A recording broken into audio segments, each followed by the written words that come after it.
High in the misty mountains of southern China, nestled amongst towering peaks, lies a place of ancient mystery and untold secrets.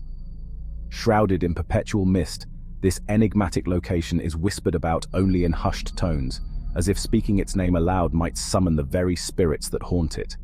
This place is known as Haizhu Valley. The valley's name itself sends shivers down the spines of even the bravest souls, a name that carries with it a legacy of fear and foreboding. It is a place where the air hangs heavy with unspoken dread, a palpable tension that seems to seep into the very bones of those who dare to enter. An unnatural silence pervades the valley, broken only by the eerie sigh of the wind as it whistles through the bamboo groves, creating a haunting melody that echoes through the trees. It is said that no birds sing in Haizhu Valley. The usual chorus of nature is conspicuously absent, replaced by an oppressive stillness that weighs heavily on the heart. No animals dare to venture within its haunted confines. The valley is devoid of life, a desolate landscape where even the bravest creatures fear to tread. The very plants seem to twist and contort, as if recoiling from an unseen force. Their gnarled branches and twisted trunks tell a story of suffering and torment. The valley floor is littered with the crumbling ruins of ancient structures, swallowed by the relentless embrace of nature. These ruins stand as silent sentinels, guarding the secrets of the past. These are the remnants of a once thriving village, a stark reminder of the tragedy that befell Haizhu. The village, now in ruins, was once a bustling community, full of life and laughter. The story of Haizhu Valley is a cautionary tale. It speaks of the dangers of unchecked ambition and the seductive whispers of forbidden knowledge. The villagers, in their quest for power, delved into dark and forbidden arts, awakening forces beyond their control. The valley stands as a testament to the enduring power of fear, a place where the past refuses to die. The echoes of ancient horrors still linger in the mist, a constant reminder of the price of hubris. The valley is a place of shadows and whispers, where the line between the living and the dead is blurred. The spirits of the past roam freely, their mournful cries carried on the wind, and where the echoes of ancient horrors still linger in the mist. The valley is a place of mystery and dread, a place where the past and present collide in a haunting dance of shadows and light. It is a place that beckons to the curious and the brave, but warns of the dangers that lie within.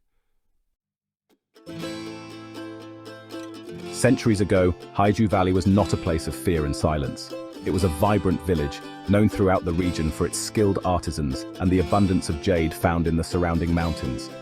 The villagers were renowned for their craftsmanship, transforming the precious greenstone into exquisite ornaments and figures that were highly sought after by merchants and nobles alike. Life in Haizhu Valley was peaceful and prosperous.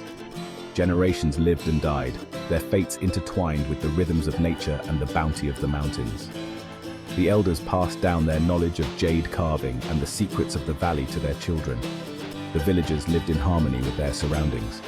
They gave thanks to the spirits of the mountains for their good fortune. One fateful day, deep within the heart of the jade mines, a discovery was made that would forever alter the destiny of Haizhu Valley. A group of miners, excavating a new vein of jade, stumbled upon something buried deep within the earth. It was not jade, but something far more ancient and far more sinister. A large obsidian black stone pulsating with an unnatural energy. The stone was unlike anything the villagers had ever seen before. It was massive, almost as tall as a man, and seemed to pulse with an inner light that was both mesmerizing and unsettling. The villagers gathered around it, their faces a mix of awe and fear, unable to tear their eyes away from the enigmatic object. It was perfectly smooth, as if polished by an unseen hand, and its surface reflected the light in a way that made it seem almost alive. The stone's blackness was so deep that it seemed to absorb the very essence of the world around it, creating an eerie contrast with the vibrant colors of the village, and cold to the touch. The chill it emitted was unnatural, sending shivers down the spines of those who dared to lay a hand on it. It was as if the stone had been carved from the heart of a glacier, untouched by the warmth of the sun. Its surface was etched with strange, intricate carvings that seemed to writhe and shift before their eyes. The symbols were unlike any the villagers had ever seen, and they seemed to tell a story that was just out of reach, a tale of ancient times and forgotten secrets. The villagers were both drawn to and repulsed by the stone. It called to them with a siren song, promising wonders and horrors in equal measure. Some felt an inexplicable urge to protect it, while others wanted to destroy it, fearing the unknown power it held. They could sense a power emanating from it, a dark and ancient energy that whispered promises of untold riches and unimaginable power. The air around the stone seemed to hum with potential, and the villagers could almost hear the faint echoes of voices long silenced, urging them to claim the stone's power for themselves. Word of the discovery spread through the village like wildfire. Every man, woman, and child soon knew of the mysterious stone, and the air was thick with speculation and excitement. The villagers gathered in small groups, discussing the stone's origins and what it might mean for their future. Curiosity and greed warred within the hearts of the villagers. Some saw the stone as a blessing, a gift from the gods that would bring prosperity and power. Others feared it, sensing that it was a harbinger of doom, a dark omen that would bring nothing but sorrow and destruction. The village elders, sensing the potential danger, urged caution. They had seen many strange things in their time, and they knew that such power often came with a heavy price. They warned the villagers to leave the stone where it lay, to respect the ancient forces that had placed it there. They advised that the stone be left undisturbed, a silent testament to the mysteries that lay hidden beneath the earth. The elders believed that some secrets were meant to remain buried, and that tampering with such forces could bring about unforeseen consequences. But their pleas were drowned out by the growing chorus of voices eager to possess the stone's power. A council was convened. The villagers gathered in the village square, their voices rising in heated debate as they argued over the fate of the stone. The fate of the stone was debated long into the night. The council was divided, with some members swayed by the elders' warnings, while others were captivated by the stone's promise of greatness. The arguments grew more intense as the night wore on, with each side becoming more entrenched in their beliefs. The elders argued for caution, warning of unforeseen consequences.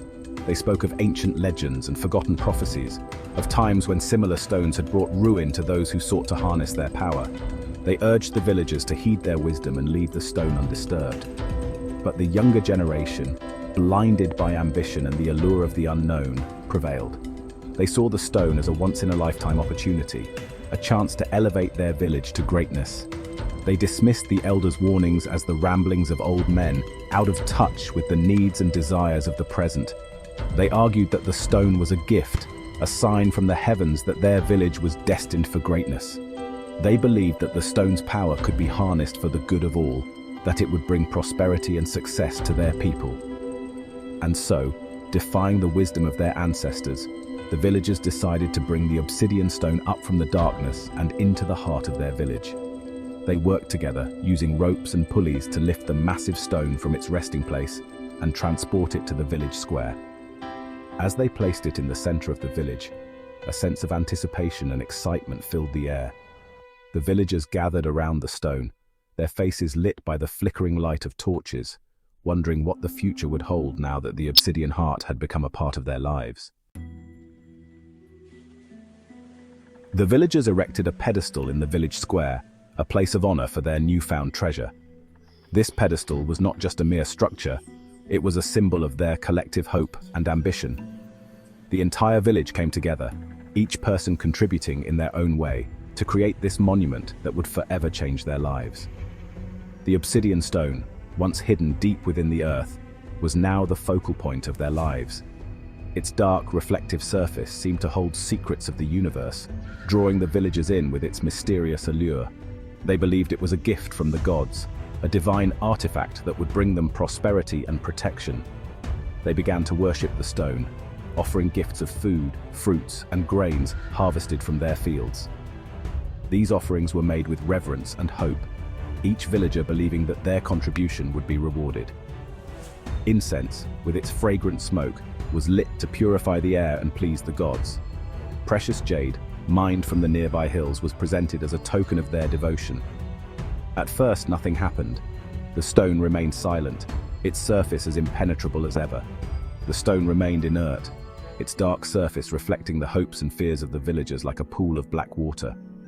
It was as if the stone was a mirror, showing them their deepest desires and darkest fears. The villagers watched and waited, their anticipation growing with each passing day. But as the days turned into weeks, a subtle change came over Haizhu Valley. The air seemed fresher, the skies clearer. The once barren fields began to show signs of life, tiny green shoots pushing through the soil. The harvest became more bountiful. Crops that had once struggled to grow now flourished, their yields doubling and even tripling. The villagers rejoiced, attributing this newfound abundance to the power of the stone. The jade mines yielded stones of exceptional quality and clarity. These precious gems, once rare, were now found in abundance. The villagers believed that the stone had blessed their land, turning it into a paradise of wealth and prosperity. The villagers, convinced that the stone was a conduit to the gods, grew bolder in their requests. They asked for health, wealth, and happiness, believing that the stone had the power to grant their every wish.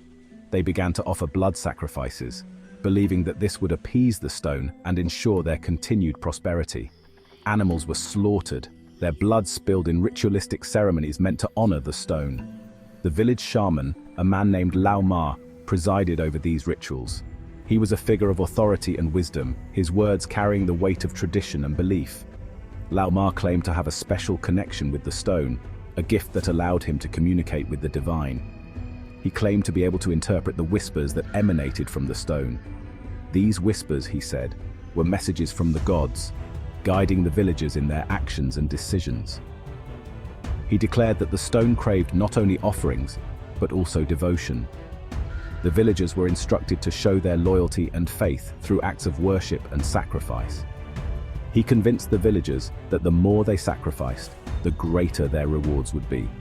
The villagers, eager to secure their prosperity, followed his guidance without question. And so, blinded by their newfound wealth and the seductive promises of the stone, the villagers of Haizhu descended into a spiral of darkness and depravity. Their once peaceful village became a place of fear and superstition, where the line between devotion and madness blurred. The stone, which had promised so much, now seemed to demand more than they could give.